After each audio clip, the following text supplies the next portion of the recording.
I think, as Andrew has said, it's better to start off from where Ganiga is left, because a lot of our funding is coming from the donors and also the resource development partners here under the tax credit scheme. I think for the most of the business community who are already here, we know the issues that the road subsector is facing in PNG.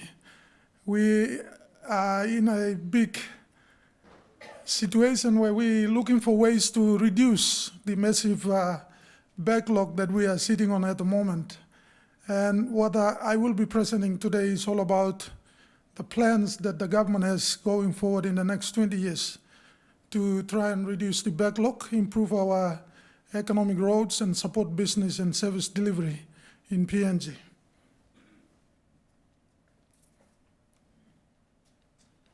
Our road plan for the next 20 years is aligned to the government's development plan to make PNG become a medium economy in the next 30 years. And roads as the main form of transport, as the backbone of transport system in PNG, is a key enabler. Today, as I've said, we sit on a huge backlog due to underfunding. And government has just, the continuous underfunding of road maintenance leads to, we're looking at in the next 10 or 20 years, the situation will even get worse. And as you can see on the graph, we're looking at about 80% of our roads becoming inaccessible.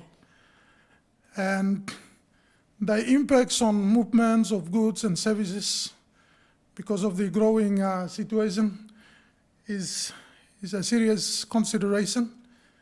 And in 2018, Department of Works has put forward a road strategy that was developed together with our donors and resource development partners for a 20-year road investment program to be delivered in series of 5 years.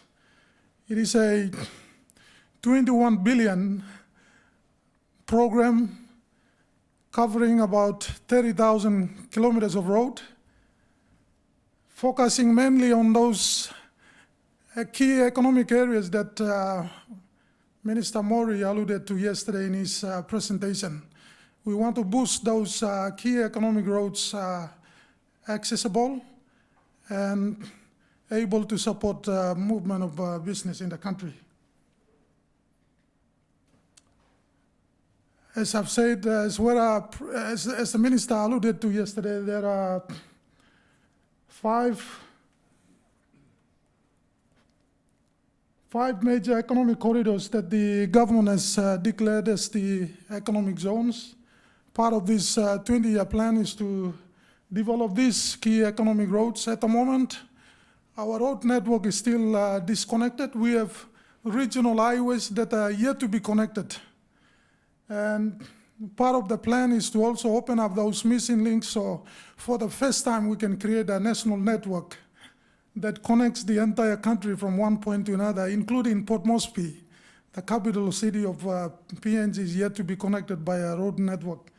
So it's a massive undertaking.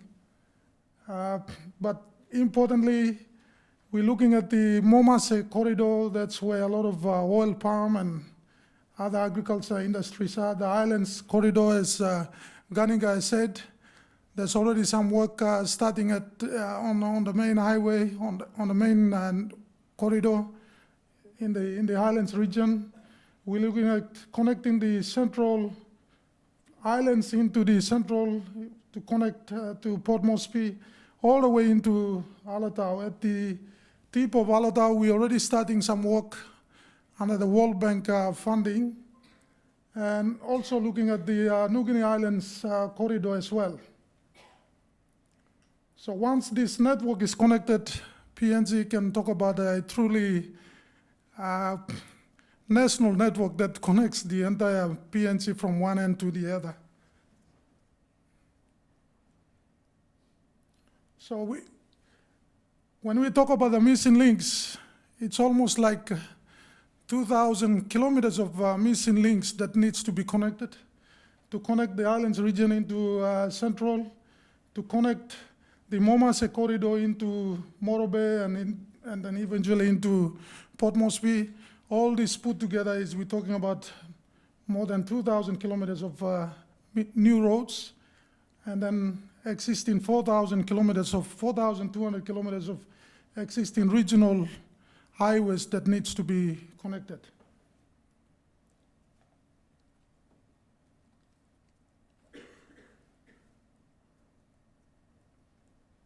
I'll just quickly go to all this winds down to a cost, and as I've said, we're looking at a 20-year investment program. For the first 5 years, we are looking at about 10 billion kina to rehabilitate, improve our declined road condition on the main network as well as the provincial and district roads put together. This translates to about 1.5 billion kina per year over the next 5 years. That's the minimum amount we require to arrest the growing maintenance backlog that we are experiencing in the country. And part of this funding, we're looking at sourcing some of this funding from ADB, as Kaniga said. ADB is already putting a 1 billion kina investment, $1 billion US investment program on a 10-year program on the Highlands Highway. We're looking at similar arrangements on the other major corridors that I've shown on the map. We're also looking at starting our road user fees, the road fund. Our legislation is going to be put forward, and we're looking at generating some revenues internally through the road users fees and fines that the department is currently putting a legislative reforms. We're also looking at other donors and others. Tax credit scheme is also one of the major sources of fundings. There's been a number of key roads within the resource development areas that have been identified to be funded under tax credit scheme. Discussions are, at this stage, we are still having some discussions with our key resource development partners, especially oil sets and ExxonMobil in rebuilding those highways that leads into the resource development areas.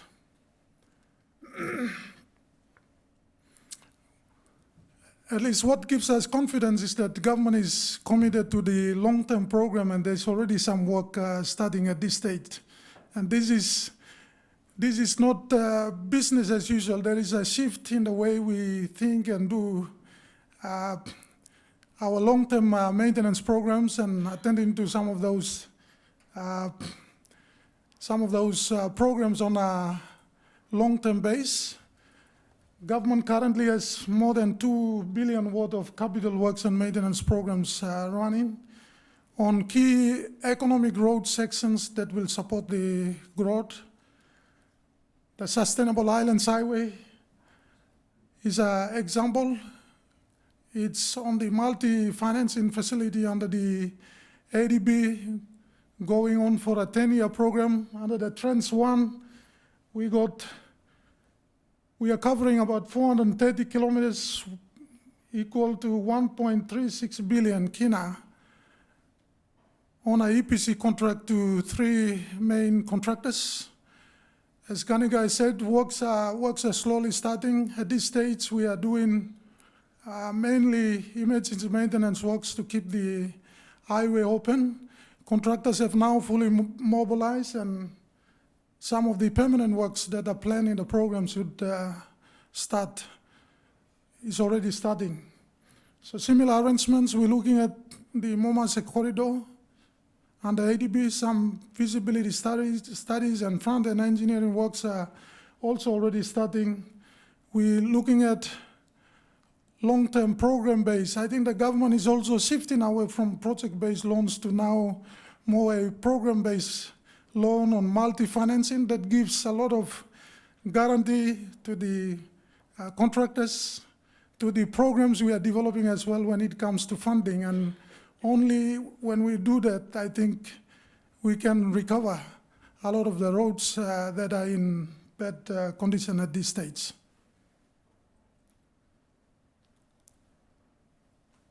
I think the environmental impacts, there have been some concerns with the Australian media about this particular program, about the environmental impacts. We are well aware of the wide range of impacts with such a magnitude of infrastructure program. Considerations for different options to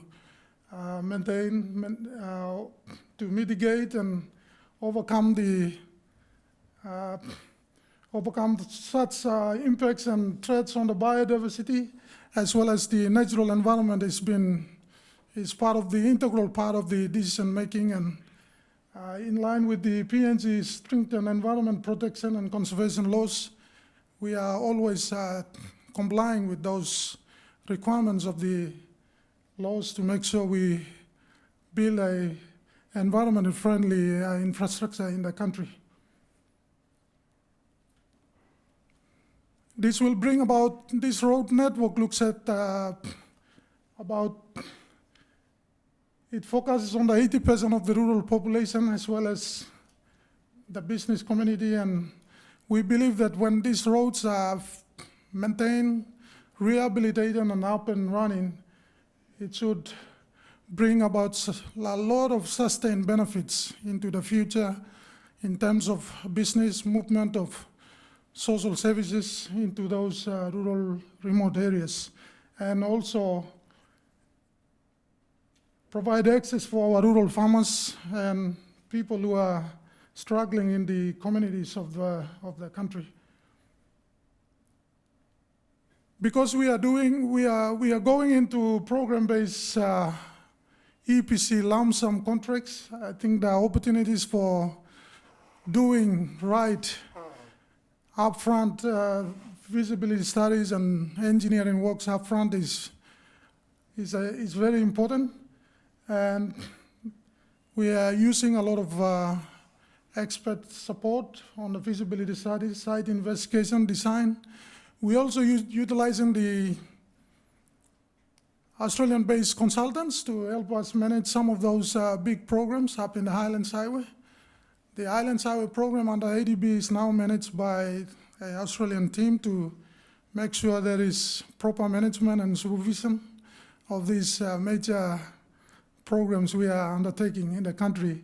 The road rehabilitation and maintenance construction contracts are normally out on the tender, and I think the key issue on the local content is always a major requirement of the government.